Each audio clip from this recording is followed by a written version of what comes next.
क्या कभी किसी पारिवारिक बहस या तीखे झगड़े के बीच कोई ऐसा नज़ारा देखने को मिला है जहां कोई इंसान गुस्से में अपना ही सिर पीट रहा हो? अरे हाँ, या फिर अपना हाथ किसी ठोस दीवार पर दे मारा हो। बिल्कुल। मतलब पहली नज़र में तो यही लगता है कि इंसान अपना मानसिक संतुलन खो बैठा है या एक तरह के पागलपन का शिकार हो गया है ना? हाँ, बाहर से देखने पर तो ये पूरी तरह से नियंत्रण खो देने वाली स्थिति ही लगती है। ऐसा लगता है जैसे जैसे बुद्धि ने काम करना ही बंद कर दिया हो। लेकिन अगर गहराई में जाएं तो पता चलता है कि ये कोई पागलपन नहीं है। इसके पीछे एक एक बहुत ही सोची समझी और सचेत मनोवैज्ञानिक चाल काम कर रही होती है। बिल्कुल सही कह रही हैं। और इसी मनोवैज्ञानिक चाल को समझने के लिए आज की इस गहन चर्चा में हम मानव स्वभाव की सबसे तीव्र भावना का विश्लेषण करेंगे, यानी क्रोध। लगभग एक सदी पहले लिखा गया एक साहित्यिक निबंध है जिसका शीर्षक है क्रोध। हाँ, आचार्य रामचंद्र शुक्ल का वो मशहूर निबंध, और साथ ही उनकी जीवन का विश्लेषण करने वाला एक शोध पत्र भी हमारे पास है। और सबसे रोचक बात तो ये है कि इसमें कक्षा 12वीं का एक हिंदी परीक्षा प्रश्न पत्र भी शामिल है। तो हमारा आज का मिशन यही है कि हम समझें कि एक सदी पहले लिखे गए साहित्य से हम आज के दौर की अपनी इमोशनल इंटेलिजेंस को कैसे बेहतर बना सकते हैं। तो शुरुआत वहीं से करते हैं जहां से इस पूरी प्रक्रिया का मतलब क्रोध का जन्म होता है। आमतौर पर यही माना जाता है ना कि दर्द या दुख मिला तो बस गुस्सा आ गया। हाँ, आम धारणा तो यही है। लेकिन बात सिर्फ दुख मिलने भर की नहीं है। उस पुराने निबंध में एक बहुत ही गहरी बात लिखी गई है कि क्रोध की उत्पत्ति केवल दुख से नहीं, बल्कि दुख के चेतन कारण के साक्षात्कार या अनुमान से होती है। चेतन कारण मतलब ये कि जब तक ये चेतना न हो, ये ज्ञान न हो कि जो दुख या दर्द मिल रहा है उसका असली कारण क्या है या वो दर्द किसने दिया है, तब तक क्रोध जन्म ले ही नहीं सकता। अरे वाह! तो यानी क्रोध के लिए एक दिमागी समझ का होना बहुत अनिवार्य है।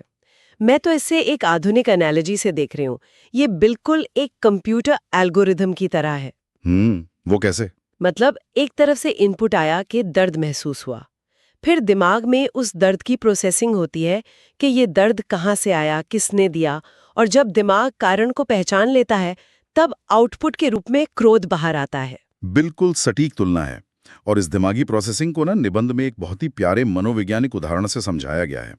जैसे अगर कोई 3-4 महीने का शिशु है और उसे अचानक कोई हाथ उठाकर मार दे। ओहो, वो तो सिर्फ रोएगा। एग्जैक्टली, वो बच्चा केवल रोता है। उसके चेहरे पर या उसकी प्रतिक्रिया में क्रोध नहीं होता। हाँ, क्योंकि उस छोटे से बच्चे का दिमाग अभी इतना विकसित ही नहीं हुआ है कि वो उस मारने वाले हाथ और अपने दर्द के बीच का संबंध जोड़ सके। सही बात है। लेकिन जब वही बच्चा थोड़ा बड़ा होता है, अपनी माँ को पहचानने लगता है, तो उसे समझ आ जाता है कि भूख लगने पर दूध इसी माँ से मिलता है। हाँ, तो जब उसे भूख लगती है, जो कि एक तरह का दर्द ही है, तो माँ को देखते ही उसके रोने में वो क्रोध की झलक आ जाती है। बिल्कुल, क्योंकि अब वो कार्य और कारण के बीच का संबंध समझने लगा है। तो इसका मतलब ये हुआ कि क्रोध आना असल में हमारे दिमागी विकास का एक बहुत बड़ा सबूत है। पर अगर इसके लिए इतनी दिमागी कसरत चाहिए, तो क्या ये इंसान की कोई खामी है? यही तो सबसे बड़ा सवाल है। अक्सर हमें सिखाया जाता है कि क्रोध बुरा है, लेकिन उस विश्लेषण में बहुत स्पष्ट रूप से कहा गया है कि सामाजिक जीवन में क्रोध की निरंतर जरूरत पड़ती है। समाज के लिए जरूरी है। ये तो हमेशा सिखाई जाने वाली बातों के एकदम उलट है। पर यथार्थवादी नजरिए से सोचिए, अगर क्रोध हो ही ना, तो इंसान दूसरों द्वारा दिए जाने वाले कष्टों से हमेशा के लिए बचने का कोई उपाय ही नहीं कर पाएगा।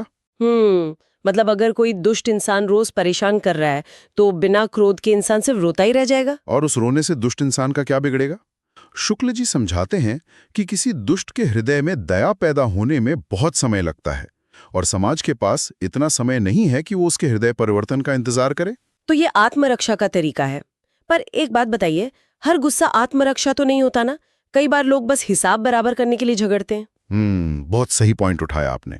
निबंध में भी इसके 2 अलग-अलग रूप बताए गए हैं। चलिए एक उदाहरण लेते हैं। मान लीजिए ट्रेन में 2 अजनबी जा रहे हैं। ठीक है। एक व्यक्ति उतरने वाला है और उतरते उतरते किसी बात पर उसने दूसरे को एक थप्पड़ मार दिया और वो ट्रेन से बाहर जाने लगा। बाप रे! तो इसे शुद्ध प्रतिकार कहा गया है, यानी सिर्फ बदला। हाँ, क्योंकि भविष्य में तो उनका आमना सामना होने से रहा, दोबारा थप्पड़ खाने का कोई डर तो था नहीं। बिल्कुल। लेकिन दूसरी स्थिति देखिए। मान लीजिए कोई पड़ोसी है जो रोज आकर गालियां देता है। और एक दिन सब्र टूट गया और उस पड़ोसी को पीट दिया। तो वो सिर्फ बदला नहीं है? नहीं, वो शुद्ध प्रतिकार नहीं है। उसमें भविष्य की सुरक्षा का भाव छिपा है कि कल से वो फिर गालियां न दे। इसे स्वरक्षा कहा गया है। लेकिन मुझे यहाँ एक अड़चन लग रही है। वो जो ट्रेन वाला उदाहरण था ना, जहाँ सिर्फ थप्पड़ के बदले थप्पड़ मारा गया, क्या हम या शुक्ल जी यहाँ बदले की भावना को सही ठहरा रहे हैं? मैं स्पष्ट कर दूं, बात व्यक्तिगत बदले को सही ठहराने की नहीं है। इसे समाजशास्त्रीय नजरिए से परखा जा रहा है। वो कैसे? देखिए, ट्रेन वाले मामले में उस व्यक्ति का कोई निजी फायदा नहीं हुआ। उसने थप्पड़ खाया और मारा, बात खत्म। लेकिन समाज का फायदा जरूर हुआ। अच्छा, समाज का क्या फायदा हुआ इसमें? फायदा ये हुआ कि उस दुष्ट प्रवृत्ति वाले व्यक्ति को तुरंत सजा मिल गई। इससे एक तरह का डर या निवारण, जिसे हम डिटरेंस कहते हैं, वो पैदा होता है। मतलब समाज के अन्य लोग उस दुष्ट से सुरक्षित हो गए। एग्जैक्टली। तो भले ही वो शुद्ध प्रतिकार हो, पर व्यापक कल्याण के लिए वो व्यर्थ नहीं जाता। ये तो बहुत ही अलग नजरिया है। लेकिन अगर क्रोध समाज की इतनी रक्षा करता है तो इसे इतना खतरनाक क्यों माना जाता है? क्योंकि इसके साथ एक बहुत बड़ी खामी आती है, क्रोध का अंधापन। अंधापन? मतलब इंसान बिना सोचे समझे कुछ भी कर बैठता है? हाँ, जब इंसान क्रोध में होता है तो वो सिर्फ उस दिशा में देखता है जहां से दुख आ रहा है। वो ये नहीं देखता कि उसकी खुद की क्या गलती है या उसका परिणाम क्या होगा।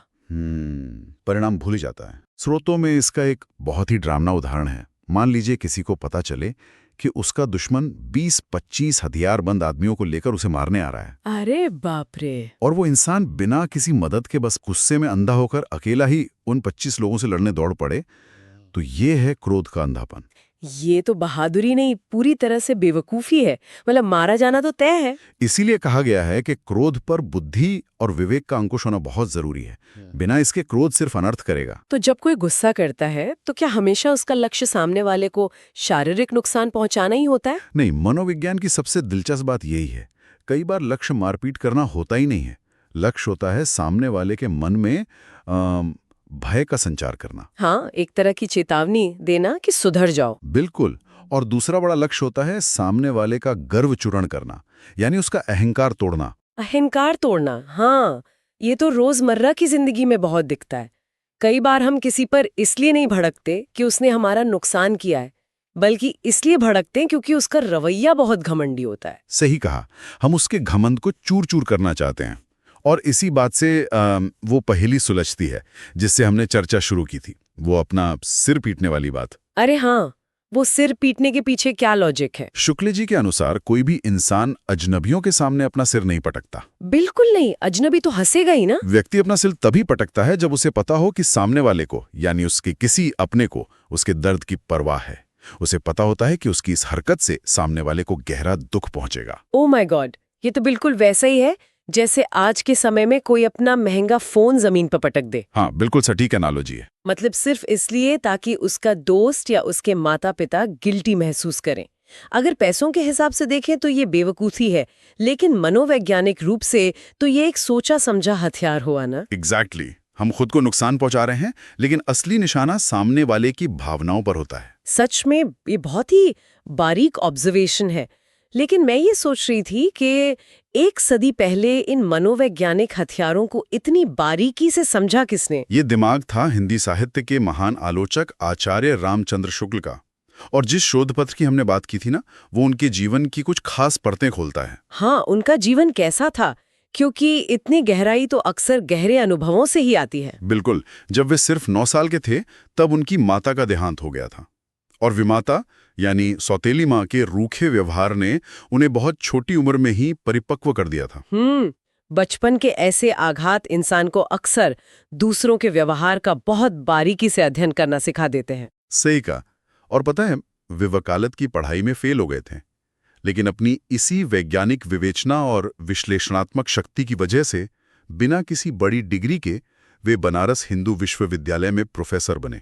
वाह, BHU में प्रोफेसर। और मैंने सुना उनकी भाषा शैली भी बहुत खास थी। हाँ, उनकी भाषा बहुत परिमार्जित थी, लेकिन वे जमीन से जुड़े थे। दर्शन और मनोविज्ञान की गूढ़ बातों के बीच वो अचानक 9 दिन चले 2.5 कोस या जिसकी लाठी उसकी भैंस जैसी कहावतें लिख देते थे। अच्छा, मतलब आम लोगों की भाषा में इतनी गहरी बातें। और इसी का एक बहुत ही बेहतरीन उदाहरण हमारे उस तीसरे स्रोत में मिलता है ना, वो कक्षा 12वीं का परीक्षा प्रश्न पत्र। बिल्कुल। उस परीक्षा पत्र में बच्चों को जिस पंक्ति की व्याख्या करने को कहा गया है, वो पंक्ति है, बैर क्रोध का अचार या मुरब्बा है। बैर क्रोध का अचार या मुरब्बा है, मतलब क्या गजब की लाइन है। हाँ, ये हिंदी साहित्य की सबसे मशहूर पंक्तियों में से एक है। इसमें कहा गया है कि जब क्रोध हमारे हृदय में बहुत दिनों तक टिका रहता है तो वो बैर या दुश्मनी बन जाता है।